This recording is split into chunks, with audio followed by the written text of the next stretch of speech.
Hello and welcome. I'm Ethan or TheEreader. This is season 1, episode 51 of the TheEreader podcast. And this is my review of The Hero of Ages, the finale to the Mistborn Trilogy by Brandon Sanderson.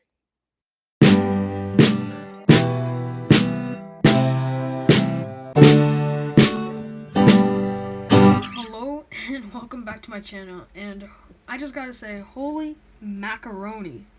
This was a finale. I I literally just finished it like 20 minutes ago. And I'm lost for words, so I guess I'll look at my notes. I have many notes, and this will be a long video, but this is gonna be my spoiler. I'll start with spoiler free, and then I'll go to spoilers, and that's where all my notes are. So spoiler free. This book, I'll just say what the book is about. This book is the finale to the Mistborn Trilogy. I can't really say much about that. There's the main character is a girl named Vin, and there's a really cool magic system. There's cool creatures like you can see on the book cover. That is a cool creature, isn't it? I don't know. And I can't really say much without spoiling the first two books, so you'll just have to read the first two. I don't really have a synopsis, but spoiler free, absolutely loved this book. This is my favorite book in the series. I don't know if that's an unpopular opinion, but I love, this is my favorite book. The third book is my favorite book in the series. It was just such a good finale. I have a few things I didn't like, but I'll get to that in spoiler talk. I just absolutely love this. This was such a ride, and from start to finish, I was not bored at all. I was entertained thoroughly by Brandon Sanderson. I finished the Mistborn Trilogy. I'm so proud of myself. This was definitely a task to complete. I think it was about 2,000 pages, over 2,000 pages of fantasy, and it was amazing. It was a journey indeed. But I can't really say much. I just loved it so much. I can't say much else about that. Just really good finale, and yeah. So if you have not read the book, please leave, and because you don't want to get spoiled. You want to enjoy this. I can say that for sure. So please leave if you have not read the book. I will get into spoilers now. Okay. Will get my notes because this is probably gonna take a long time. This is gonna be a long video. I'm sorry about that. Like I said, spoiler free, I absolutely love this book. This is my favorite in the series. I don't know if people disagree with that. I think lots of people think the first book is the best, but I just love this book so much. You got so much past and character development, and yeah. I'll first talk about how if you watched, I won't be talking really about the first half of the book that much because I already went through all my notes for the first half of the book in my midway review. So if you want to know my opinion of the first half of the book, like all my in-depth thought, like scene thoughts, go to the midway review. But you'll get my whole book review here. But all my notes have to do with the second half of the book. But yeah, so I'll start by talking about in my midway review. I said that I thought Spook was going to have a big part in the end game because he had a big part in the first half, and boy was I wrong. I felt like Brandon Sanderson just let the fire go, but then at halfway point he just threw some water on it and let it fizzle out. That's how I feel about Spook. He was in it so he was such a big part in the first half of the book. He got Pewter. Kelsier was like whispering in his ear. But we know it wasn't really Kelsier. It was Ruin, I think. But he had power, and you could feel it that he would have a big part. But nope, he wasn't even in the second half of the book except the prologue or the epilogue. I mean, and I'll talk about that later because that's a whole different thing. But I just felt like he could have been in the battle, like the whole war at the end. He could have been in that. He could have been in that. But nope, he was not there, which I was sad. But just a quick weird thing in this, there are earthquakes. So they say in the book, oh, did you hear that earthquake? So are they on Earth? Because an earthquake is the earth quaking. Like, like, is their planet called Earth? Just a bit confused about that. Like, that's all I can get from it. Like, their planet is called Earth, because earthquake is not like a common term through all planets. Like, on Mars it'd be called Marsquake. That's a weird name, but yeah, they're probably that's what I got. They're on Earth, but just a fantastical Earth. Next thing is I love Spook and Seiza dynamic. There's one part where, there's many parts where Spook and Sazed were talking, and I love their dynamic with each other. How Sazed was trying to find faith, trying to find a religion where he believed, and he didn't believe in gods or any religion right now, but he wanted to find something, and Spook really gave him a heart to heart. Many times actually, I think, where Spook would be like, come on, you helped us many times, so you can help yourself, and just many other things. And I really like Spook and Sazed. Like, Spook is like not like a weird, but like quirky, naive kind of guy, and Sazed is like the smart and very faithful guy. And I like their dynamic. The mysticness gives powers.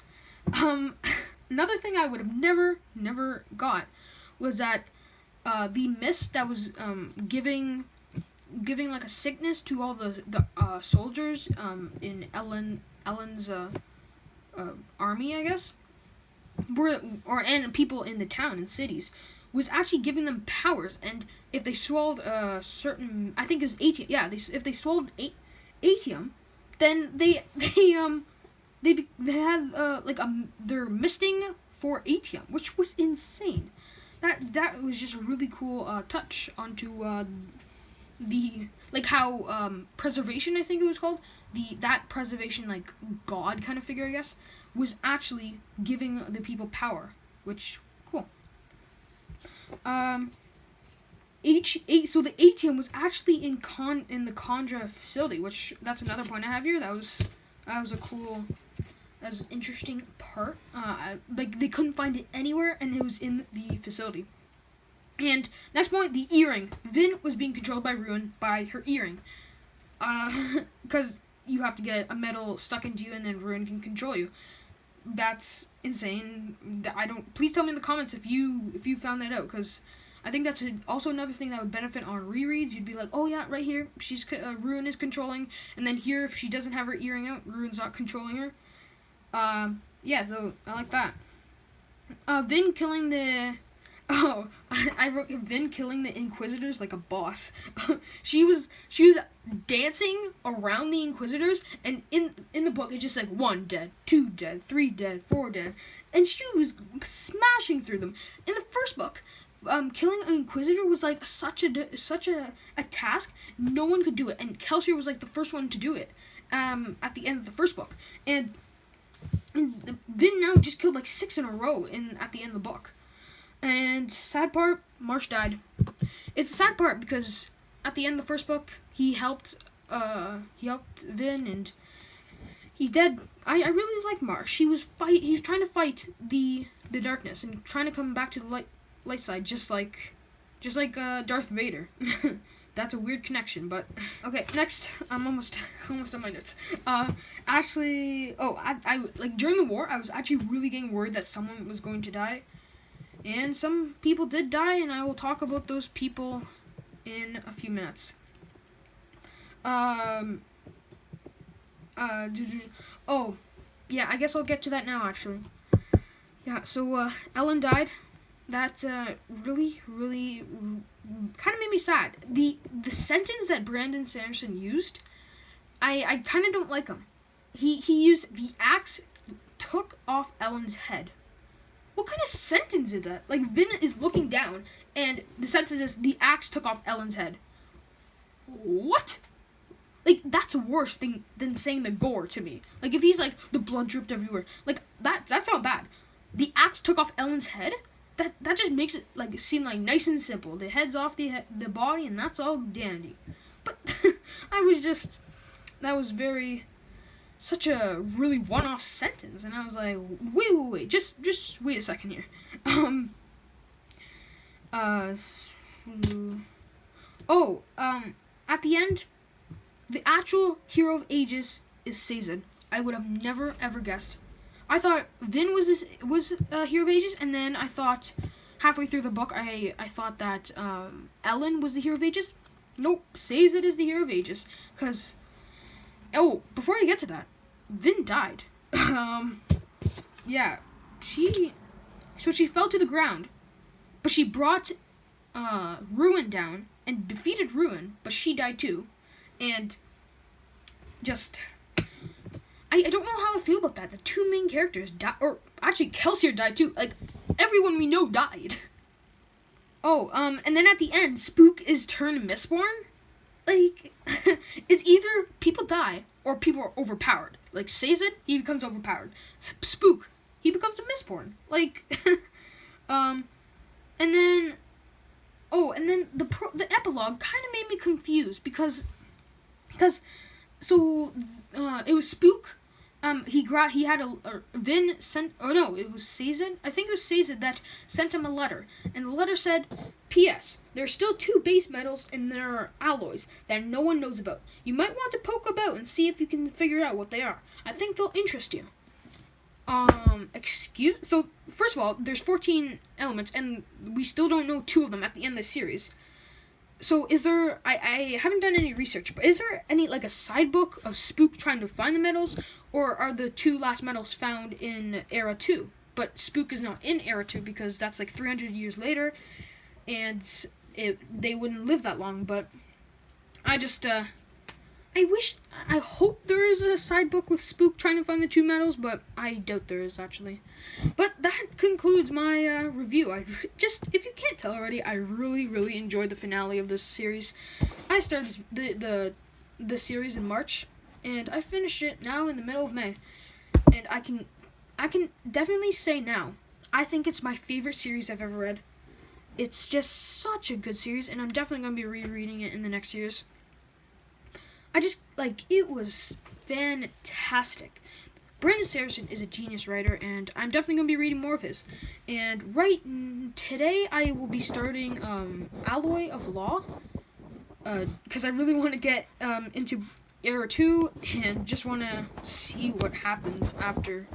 So, thanks for listening. This has been my review of the finale in the Mistborn Trilogy, The Hero of Ages by Brandon Sanderson.